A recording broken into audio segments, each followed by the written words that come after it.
آج جو میں عمل تعلیم کروں گا وہ ہمارے سلسلے کے بزرگ کہ جن سے شاذلیہ خانوادہ چلا، کہ جن سے شاذلیہ سلسلہ جاری ہوا، حضرت شیخ ابو الحسن شاذلی رحمۃ اللہ علیہ کا ایسا عمل جو آپ نے خود کیا،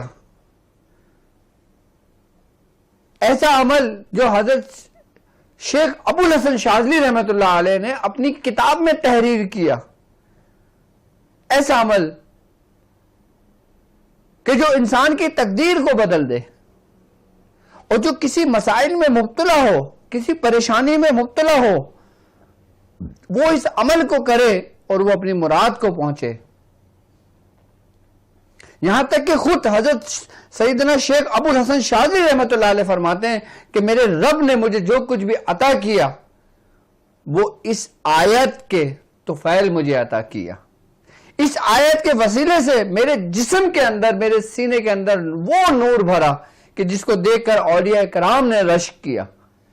آپ فرماتے ہیں کہ شاذلیہ خاندان کا یہ اسم اعظم ہے، کیونکہ یہ وہ آیت ہے، یہ وہ عمل ہے جو خود حضرت ابو الحسن شاذلی رحمۃ اللہ علیہ نے کثرت سے جس کو پڑھا، کہ جس کا فیض آج بھی شاذلیہ خاندان کے اندر جاری و ساری ہے۔ آج بھی جو شاذلی اپنے آپ کو کہتے ہیں، جو شاذلی اپنے نام کے آگے لکھتے ہیں، میں سمجھتا ہوں وہ اس عمل کے بارے میں ضرور جانتے ہوں گے کہ جس طرح خاندان قادریہ میں چہل کاف کے متعلق، چہل کاف کے بارے میں تمام لوگ، تمام سلاسل کے اولیاء کرام جانتے ہیں کہ چہل کاف جو ہے وہ منسوب خاندان قادریہ سے، اور اس کے کتنے کمالات کے فیض ہیں، بالکل اسی طریقے سے شاذلیہ خاندان کا جو یہ آیت ہے جو حضرت ابو الحسن شاذلی رحمۃ اللہ علیہ نے اس کو اتنا کثرت سے پڑھا، اتنا کثرت سے پڑھا کہ آپ کا قلب اور آپ کے پورے سینے انوار کے اندر نور کی تجلیوں نے بھر دیا۔ اور پھر آپ نے فرمایا کہ یہ میرے خانوادے کا اسم اعظم ہے، اور جو شاذلی ہوگا اس کے اوپر اس کے بغیر کسی بھی قسم کا فیض جاری ہونا بہت مشکل ہے۔ کہتے ہیں کہ جب اہل سلوک کے اندر، اہل شاذلیوں کے اندر، کہ جب حالت قبض کا طاری ہوتا ہے، حالت قبض ان کے اوپر طاری ہوتی ہے، یا ایسے معاملات ان کے اوپر صلاحیت کر جاتے ہیں کہ جو وہ ایک مقام سے ٹھہر جاتے ہیں، چاہے وہ روحانیت کے معاملات ہوں، چاہے وہ دنیاوی معاملات ہوں، چاہے وہ خواہشات روحانی ہوں، چاہے وہ خواہشات دنیا کی ہوں، تو وہاں سے نکلنے کے لیے، وہاں سے نکالنے کے لیے اس سالک کو پھر اسی آیت کو تعلیم کیا جاتا ہے، اس کے طریقہ کار سمجھائے اور سکھائے جاتے ہیں کہ جس کے ذریعے وہ حالت قبض سے نکل کر دوسری حالت میں منتقل کر دیا جاتا ہے۔ یعنی کہ ایک شخص سفر کر رہا ہے اور اس کے سفر کے اوپر کوئی بریک لگ جائے، اور وہ بریک نہیں معلوم کہ وہ منٹوں پر محیط ہے، وہ سالوں پر محیط ہے، وہ پوری صدیوں پر محیط ہے۔ صرف یہ عمل کہ جس کے بارے میں خود حضرت ابو الحسن شاذلی رحمۃ اللہ علیہ فرماتے ہیں کہ ایسا عمل جو آپ کے باطن کو جاری کر دے، آپ کے فیض کو جاری کر دے۔ ہمارے سلسلے کے بزرگ اس آیت کے اوپر خاص توجہ دلاتے ہیں، اور وہی عمل جو حضرت سیدنا شیخ ابو الحسن شاذلی رحمۃ اللہ علیہ نے اپنے دست مبارک سے یہ عمل تحریر کیا اپنی کتاب میں، اور اس کا نقش تحریر کیا، اور فرمایا کہ جو یہ نقش اپنے پاس لکھ کر رکھتا ہے وہ ہر مصائب سے دور ہو جاتا ہے، ہر پریشانیوں سے دور ہو جاتا ہے، ہر دنیاوی جو جتنے بھی اس کے اوپر طوفانی آفات، بلائیں، وبائیں ہوتی ہیں، اللہ تعالیٰ اس نقش کے عوض سے اس کو ان سے محفوظ فرما دیتا ہے۔ کہ جس طرح اہمیت خاندان قادریہ میں حضرت سیدنا شیخ عبد القادر جیلانی رضی اللہ تعالیٰ عنہ کی ہے، بالکل اسی طریقے سے خاندان شاذلیہ میں جو مقام و مرتبہ حضرت ابو الحسن شیخ شاذلی رحمۃ اللہ علیہ کا ہے۔ ہمیں فخر ہے کہ ہمارے پاس الحمدللہ خاندان قادریہ اور شاذلیہ بھی ہمارے پاس موجود ہے. ہمارے پاس شاذلیہ خاندان کی وہ اجازتیں بھی موجود ہیں جو حضرت شاہ ولی اللہ محدث دہلوی رحمۃ اللہ علیہ سے آئیں.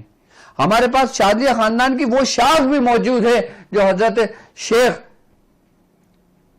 فضل الرحمان گنج مراد آبادی رحمۃ اللہ علیہ سے آئی.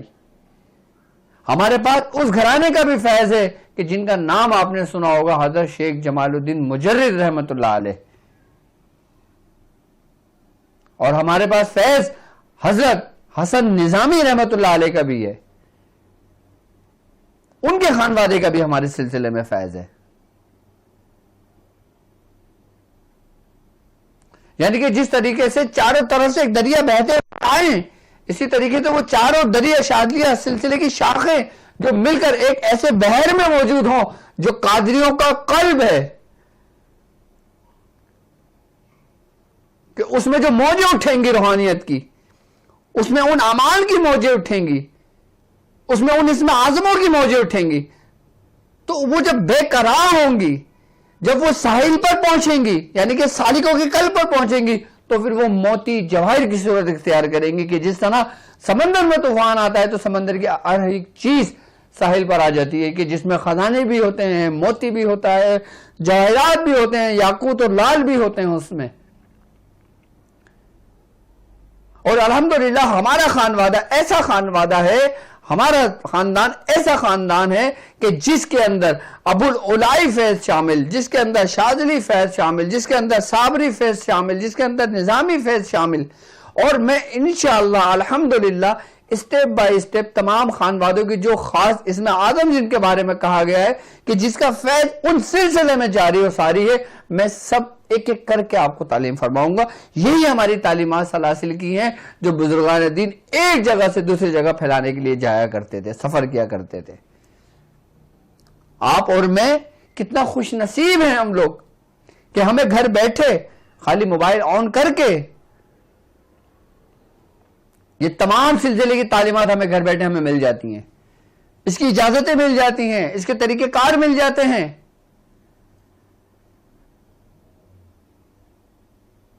شاذلیہ خاندان کو آپ کیا سمجھتے ہو؟ خالی شاذلی لگا لینے سے شاذلی کی نسبت حاصل ہو جاتی ہے؟ کہ شاذلی اپنے نام کے لگانے سے شاذلی کی محبت آپ کے دل میں صلاحیت کر جاتی ہے؟ کہ شاذلی ہونا آپ کے لیے کافی ہے؟ جس طرح ایک سلطان کے گھر، بادشاہ کے گھر اگر بیٹا پیدا ہوتا ہے تو وہ سلطان نہیں بنتا، وہ بادشاہ نہیں بنتا، وہ شہزادہ ہوتا ہے. کوئی بھی شخص اس کو یہ نہیں کہے گا کہ یہ بادشاہ ہے اس وقت تک کہ جب تک اس کے سر پہ بادشاہت کا تاج وہ سلطان خود نہ رکھ دے، پھر وہ کہلاتا ہے. اب اس پہ وہ تاج رکھنے کے لیے اگر دنیاوی حیثیت سے دیکھا جائے تو اس کو فن حرب کی ہر منزل سے گزارا جاتا ہے، تب جا کے اس کو دنیاوی حکومت کا سردار سلطان بنایا جاتا ہے. اگر روحانیت کا سلطان اگر کسی کو بنایا جاتا ہے تو کیا وہ فن حرب یعنی کہ بھی وہ فن روحانیت نہیں سیکھتا؟ کہ کیا وہ اس منزلوں سے نہیں گزرتا؟ اگر نہیں گزرتا تو وہ کبھی سلطان نہیں بنتا. اور جب ان منزلوں سے گزارا جاتا ہے تو پھر وہ کیا طریقہ کار ہیں جو بزرگان دین اپنی اولادوں کو، اپنے مریدین کو، اپنے شاگردوں کو اس مراحل سے گزارتے ہیں، اس منصب سے گزارتے ہیں، اس منزل سے گزارتے ہیں کہ جب وہ مقام آتا ہے کہ اس کے سر پہ وہ تاج رکھا جاتا ہے، کہ جب اس کو ایک اسم اعظم تعلیم کیا جاتا ہے.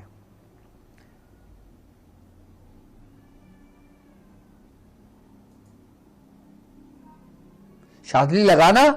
تو بہت آسان ہے، کسی پر تنقید کرنا تو بہت آسان ہے، کسی کے عیبوں پر نظر رکھنا تو بہت آسان ہے، لیکن کسی کی پردہ پوشی کرنا یہ کمال عروج ہے. کیونکہ جب سرکار دو عالم صلی اللہ علیہ وآلہ وسلم کو آپ کو کملی پیش کی گئی تھی تو آپ کو حکم دیا گیا تھا کہ اے محبوب یہ آپ کملی اپنے چاروں محبوب ترین صحاباؤں کو دیں اور ان سے یہ سوال پوچھیں، جو اس کا جواب دے آپ اس کو یہ کملی عطا فرما دیں. تب وہ کملی آپ نے حضرت ابو بکر صدیق رضی اللہ تعالیٰ عنہ کو دی. آپ نے فرمایا کہ اے ابو بکر اگر یہ میں کملی تمہیں دوں تو تم کیا کرو گے؟ تو آپ نے فرمایا کہ اللہ کے محبوب میں صدق کے ساتھ سچائی کے ساتھ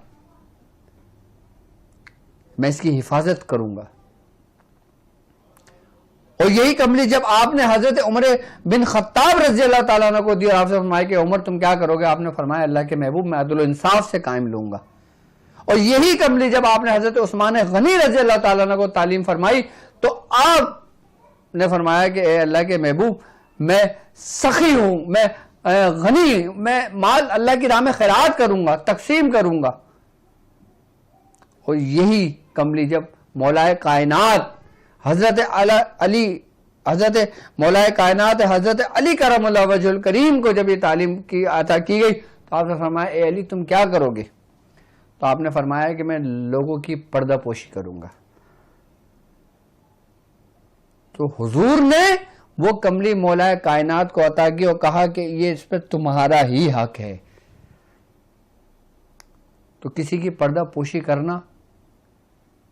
یہ صوفیوں کا طریقہ ہے، یہ نہیں کہ پورے بازار میں جا کے کسی کی عیب کی نمائش کریں. نہیں،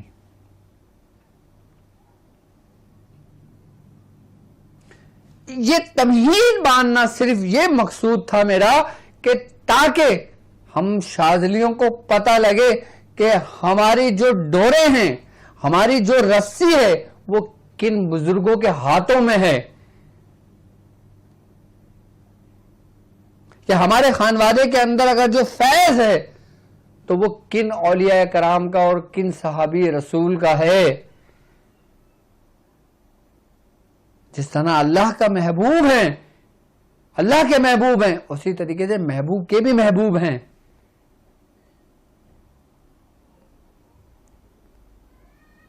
تو خاندان شاذلیہ کے اندر جو فیض وہ اسی آیت کا موجود ہے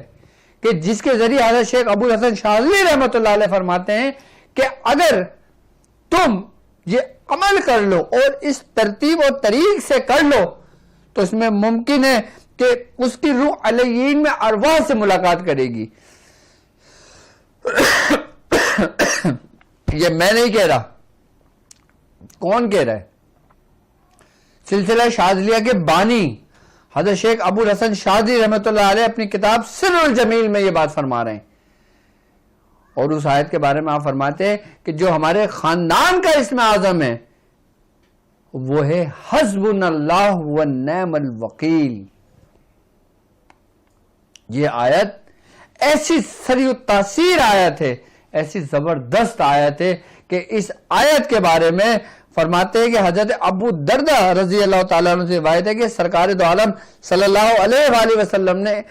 فرمایا کہ جو شخص اس آیت کو روزانہ صرف 100 مرتبہ پڑھے گا تو وہ دنیا اور آخرت کی تمام آفتوں سے محفوظ ہو جائے گا.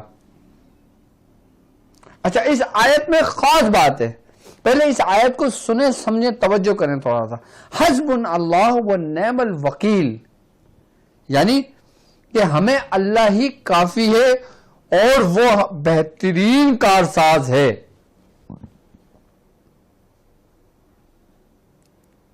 ابو زرعہ فرماتے ہیں کہ جو شخص اس آیت کو اپنے آپ پر وزن میں خالی 100 مرتبہ رکھتا ہے نا، اللہ تعالیٰ اس کو سب سے پہلے پتہ ہے کیا کرتا ہے؟ اس آیت کا پڑھنے والے کو اونچائی سے گرنے سے،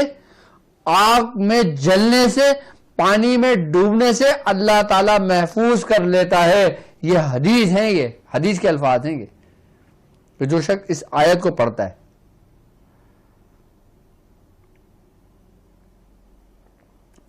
اب آپ یہ دیکھیں، اونچائی سے گرنے سے یعنی کہ ان ہوائی مخلوقات آئی بس سمجھ، اس کے شر سے اللہ تعالیٰ نے اس اپنے بندے کو محفوظ کر دیا. آگ میں جلنے سے یعنی کہ جو بھی شر ہے، جو بھی مخلوق آگ سے پیدا کی گئی ہو وہ اس کے قریب ترین بھی نہیں آتی، نہ اس کے کوئی قریب تر رہ سکتی ہے کوئی شر. یہاں تک کہ بزرگان نے فرماتے ہیں کہ اگر تمہارا نفس سرکش ہے، اگر تمہارا نفس میں شر موجود ہے، تمہارے اپنے اندر شر موجود ہے، تو تم اس آیت کو جب پڑھو گے نا تو وہ شر تمہارے اپنے اندر سے ختم ہو جائے گا. یعنی کہ حدیث کے یہ الفاظ ہیں کہ آپ خالی 100 مرتبہ پڑھ لیں، آپ کے لیے کافی ہے. یہ آیت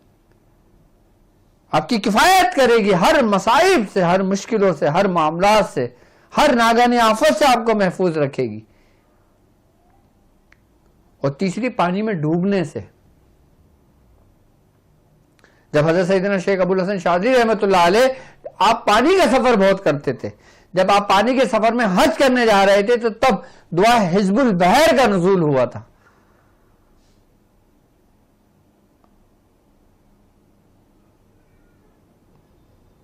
تو اس آیت کا پڑھنے والا شخص پانی میں ڈوبنے سے بھی محفوظ ہو جاتا ہے، چاہے کتنے ہی طوفان کیوں نہ ہو. اور جو لوگ پانی کا سفر کرتے ہیں، بحری جہاز میں ان کے کاروبار ہے، یا بحری جہاز میں وہ نوکری کرتے ہیں، یا بحری جہاز میں وہ زیادہ سفر کرتے ہیں، تو وہ اس آیت کو اپنے ورد میں رکھیں تو ان کا مال بھی محفوظ، ان کی جان بھی محفوظ، اور وہ کشتی بھی محفوظ جس کے اندر وہ سوار ہیں.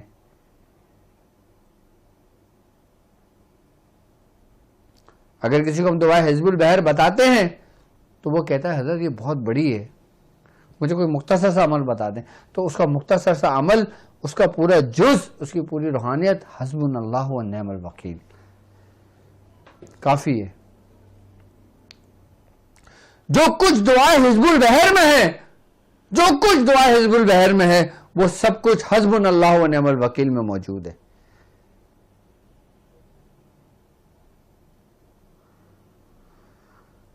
جتنی روحانیت، جتنا فیض حزب البحر میں موجود ہے، بزرگان دین فرماتے ہیں صرف ایک آیت حسبنا اللہ و نعم الوکیل کافی ہے اس مقاصد کے لیے جو شخص پڑھنا چاہتا ہے. یہاں تک کہ بزرگان دین فرماتے ہیں اس آیت کے بارے میں کہ اگر تم چاہو کہ تمہارا مال محفوظ ہو جائے، جلنے سے محفوظ ہو جائے، تو جہاں تم اپنا مال رکھتے ہو، جہاں تمہارا گودام ہے، جہاں تمہارا کارخانہ ہے، جہاں تمہارا شاپ ہے، جہاں تمہارا آفس ہے، جہاں تمہارا گھر ہے، تمہارے آل عیال محفوظ ہو جائیں، اہل و عیال محفوظ ہو جائیں، تو تم حسبنا اللہ و نعم الوکیل لکھ کر اپنے گھر میں لگا دو، یا اس کو پڑھنے کی تاکید اپنے بچوں کو یہ دعا، یہ آیت یاد کراؤ کہ حسبنا اللہ و نعم الوکیل. کیونکہ یہ وہ آیت ہے جو حضرت ابراہیم علیہ السلام نے بھی اس آیت کو پڑھا تھا کہ جب آپ کو نمرود نے منجیخ میں ڈال کر جب آپ کو آگ کی جانب پھینکا، جب آپ آسمان کی بلندیوں پر تھے، سفر پہ تھے، تب جبرائیل آئے. تو جبرائیل نے کہا اے اللہ کے نبی، اے اللہ کے دوست، اگر آپ چاہیں تو میں آگ کو بجھا دوں. آپ نے فرمایا کہ حسبنا اللہ و نعم الوکیل.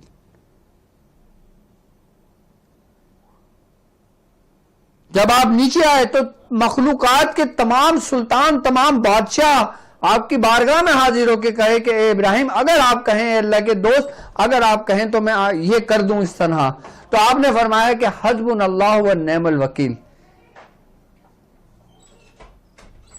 اور جب آپ نے حسبنا اللہ و نعم الوکیل فرمایا، کہا، اور جب آپ آگ پہ گرے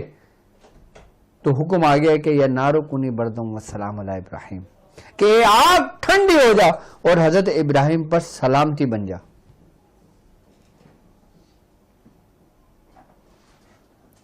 یعنی کہ حسبنا اللہ و نعم الوکیل میں فیض ابراہیمی بھی موجود ہے،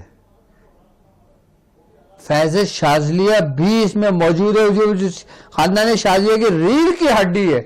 کہ یہ آیت خاندان شاذلیہ کی ایسی ہے کہ جیسے جسم کے اندر پاک روح، کہ جسم کے بغیر روح کے بغیر جسم نامکمل ہے. تو کیسا عمل ہوگا؟ اور اسی ایک نقش کے بارے میں حضرت ابو الحسن شاذلی رحمۃ اللہ علیہ فرماتے ہیں اگر کوئی شخص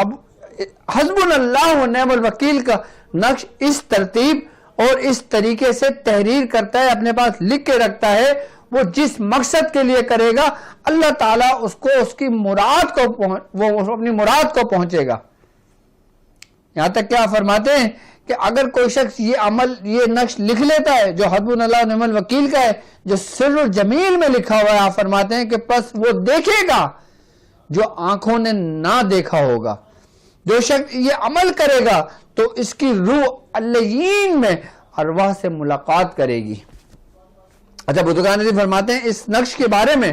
کہ اگر تمہارا مرشد تم سے دور ہے اور تم چاہتے ہو کہ اپنے مرشد سے فیض لینا، تو تم اس نقش کے ذریعے، اسی آیت کے ذریعے جب آپ اس نقش کو جاری کرتے ہو، اس نقش کو لکھتے ہو، تو آپ اپنے مرشد کے اتنے قریب ہو جاتے ہو جتنا قریب وہ نقش آپ کے پاس موجود ہے.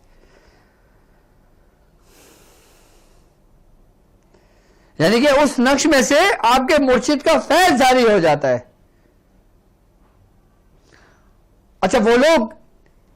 کہ جن کے مرشد اس دنیا سے پردہ فرما گئے ہیں اور وہ چاہتے ہیں ان کی یاد ان کو ستاتی ہو،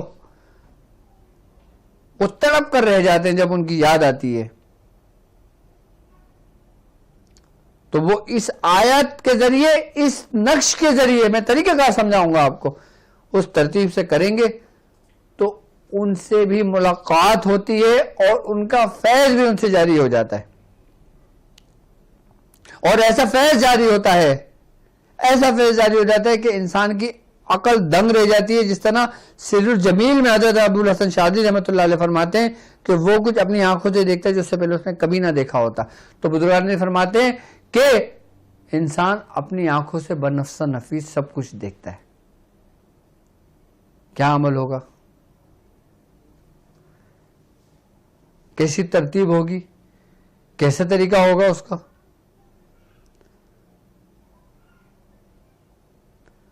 کہ خالی حسبنا اللہ ونعم الوکیل کا نقش لکھ لینے سے ایک دفعہ کی محنت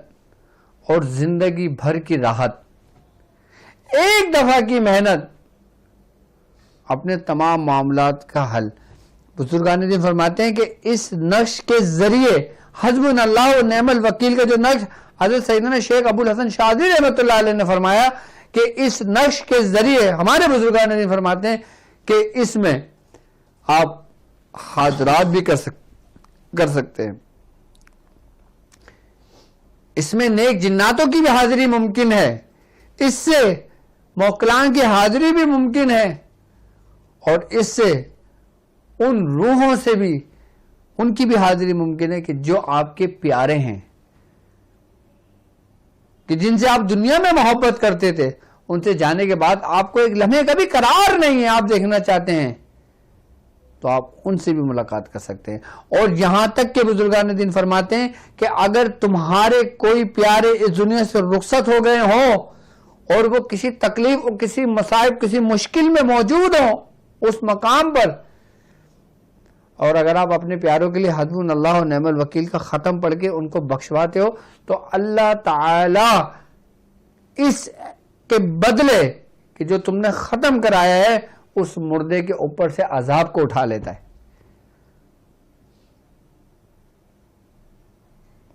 اس کے بزرگان دین فرماتے ہیں ہمارے بزرگ کہ اللہ تعالیٰ عذاب بھی اٹھا لیتا ہے اور اس کو ایسا کر دیتا ہے کہ جیسے اس سے کوئی گناہ سرزد ہی نہ ہوا، اس کو ایسا مقام و مرتبہ عطا فرما دیتا ہے. یعنی کہ جنت میں ایک اعلیٰ مقام اس کے منتظر ہوتا ہے، خالی اس کا ختم پڑھوا کے اپنے بزرگوں اپنے پیاروں کو بخش دینے سے. اور یہاں تک بزرگان نے فرماتے ہیں کہ اگر تم نے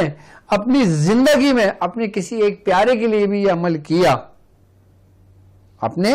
پیارے کے لیے یہ عمل کیا اور اس کا ثواب اس کو ایصال کیا،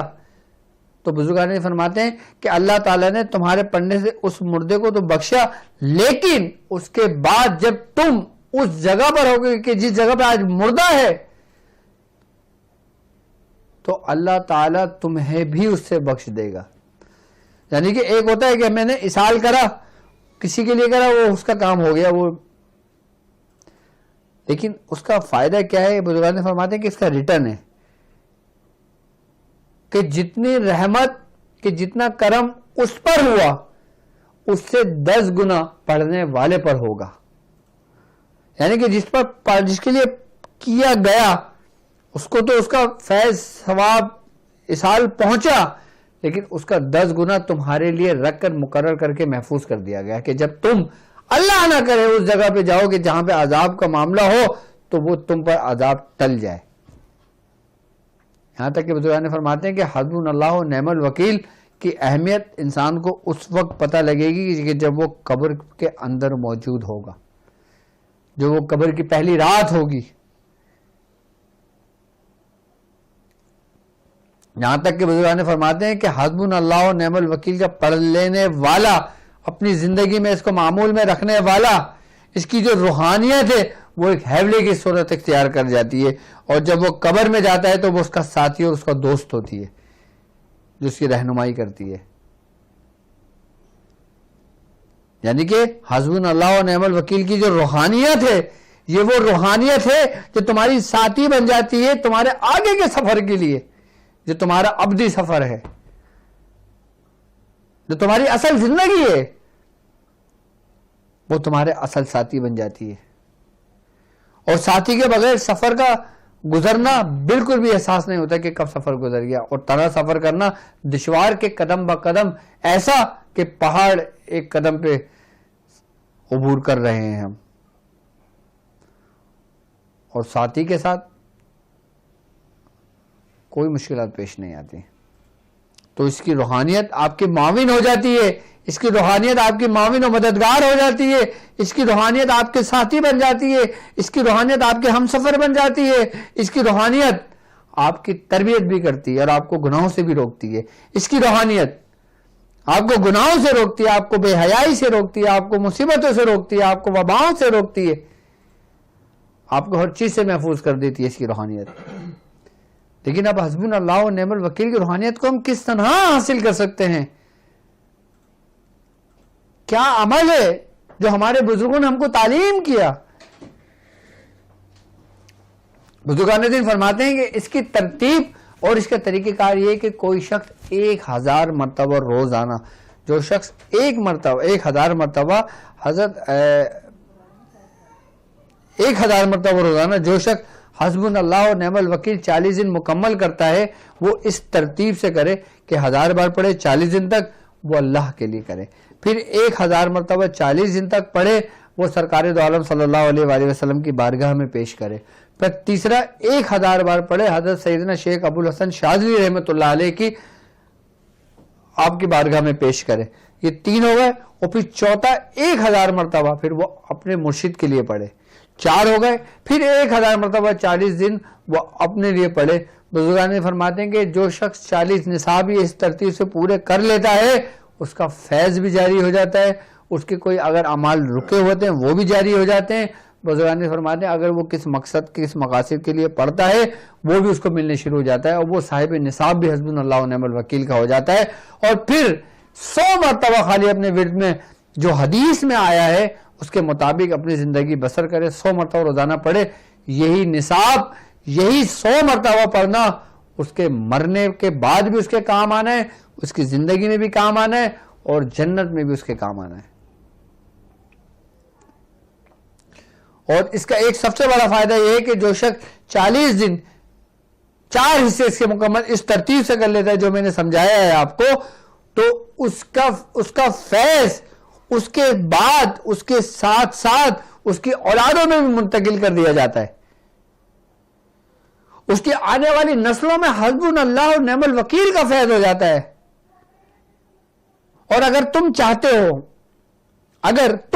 ہو کہ تم اگر مشرق میں ہو تمہارا چچا مغرب میں ہو، تم اگر شمال میں ہو تمہارا چچا جنوب میں ہو،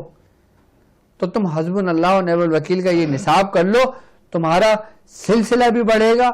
لوگ جونک در جونک بھی تمہارے پاس آئیں گے، اللہ تمہیں شہرت بھی دے گا، اللہ تمہیں عزت بھی دے گا، اللہ تمہیں دولت بھی دے گا.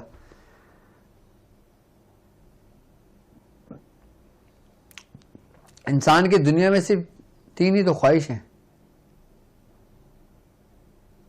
ایک عام انسان کی بات کر رہا ہوں میں، کہ اس کی شہرت ہو، دولت ہو اور عزت ہو، بس. اور کیا ہے اس کو؟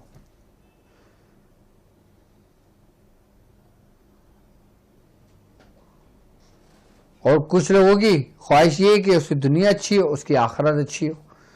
کچھ لوگوں کی خواہش ہو اس کی آخرت اچھی ہو، اس کو جنت ملے. اور کچھ ایسے بھی لوگ ہیں جو یہ کہتے ہیں کہ ہمیں کچھ، ہماری کوئی خواہش ہی نہیں ہے، ہمیں کچھ بھی نہیں چاہیے رب کے سوا.